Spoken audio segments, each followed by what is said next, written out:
नमस्कार दोस्तों, जोहार के साथ मैं प्रशांत मुजालदा आज एक ऐसे त्यौहार के बारे में बात करूंगा जो प्रकृति पूजक आदि समुदायों के द्वारा प्राचीन समय से मनाया जा रहा है। साथियों, मैं बात करना चाहता हूं झारखंड एवं छोटा नागपुर के क्षेत्र में आदिवासी समुदायों द्वारा मनाया जाने वाला प्रसिद्ध त्यौहार उत्सव सरहुल पर्व की। सरहुल पर्व 1 अप्रैल मंगलवार 2025 से मनाया गया था। सरहुल पर्व के साथ नए साल और बसंत ऋतु का स्वागत किया गया। बताना चाहूँगा कि सरहुल पर्व या उत्सव एक प्रकार का प्रकृति की पूजा पर आधारित है और सूर्य और प्रकृति के प्रतीकात्मक मिलन का उत्साह उमंग के साथ यह उत्सव मनाया जाता है।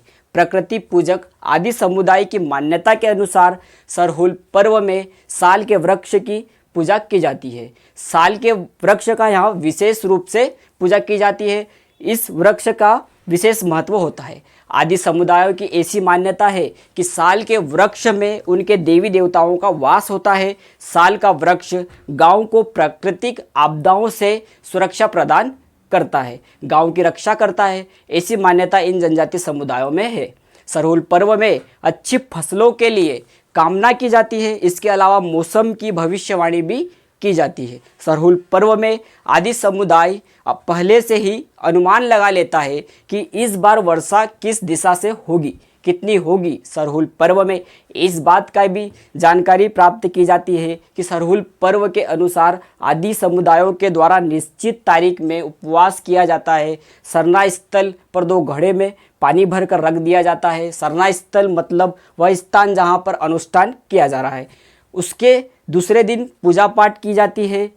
पाहन के द्वारा, पाहन एक प्रकार का वहाँ पुजारी होता है, उसके द्वारा रखे गए घड़ों को देखा जाता है। उसमें पानी की धार किधर से बह रही है, जिधर पानी की धार बहती है मान लिया जाता है कि इस दिशा से वर्षा होगी। सरहुल पर्व के द्वारा ही जनजाति समुदाय खेतीबाड़ी का कार्य प्रारंभ करता है। आगे अगर हम बात करें तो क्या सरहुल पर्व झारखंड और छोटा नागपुर में ही सीमित है? नहीं, झारखंड और छोटा नागपुर के अलावा सरहुल पर्व छत्तीसगढ़, उड़ीसा, बिहार के कुछ हिस्सों में भी मनाया जाता है। इसके अलावा गिरमटिया श्रमिक इस शब्द का उपयोग 19वीं और 20वीं शताब्दी के आरंभ में अंग्रेजों के द्वारा किया गया था। अंग्रेजों को अलग अलग स्थानों पर काम करवाने के लिए श्रमिकों की आवश्यकता पड़ती थी। जनजाति समुदाय भी उसमें शामिल था। जनजाति समुदाय अपने संस्कृति को भी साथ लेकर गए थे।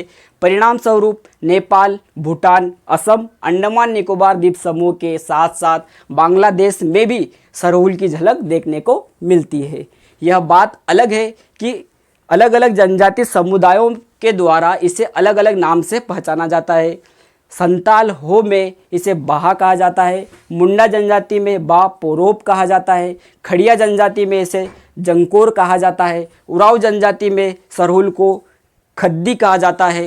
राजनीतिक महत्व की अगर बात करें तो 1960 के दशक में आदिवासी नेता बाबा कार्तिक उराव ने रांची के सिरमटोली सरना स्थल से सरहुल जुलूस की शुरुआत की।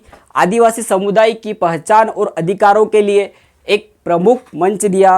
कई आदिवासी समुदाय जो सरना धर्म का पालन करते हैं, उन्होंने भारत की जाति जनगणना में सरना धर्म के कॉलम को जोड़ने की मांग की। यह आंदोलन उन समूह से अलग है जो यह सोचते हैं कि आदिवासी समुदाय हिंदू धर्म का हिस्सा है। सरना धर्म एक प्रकृति पूजक विश्वास है जो प्रकृति की पंच शक्तियों में विश्वास और आस्था रखता है। भारत के आदिवासी समुदायों द्वारा इसे अपनाया गया है। मुख्य रूप से उड़ीसा, झारखंड, बिहार, पश्चिम बंगाल और असम केंद्रित है। वह जल, वन और जमीन सहित प्रकृति की पूजा में वनों की रक्षा, विश्वास, पेड़ों और पहाड़ों की पूजा इत्यादि चीज़ों में मानते हैं। साथियों, आज के लिए बस इतना ही। अब मुझे दीजिए इजाज़त। हमारे चैनल को लाइक, शेयर, सब्सक्राइब करें। धन्यवाद। आपका दिन शुभ हो।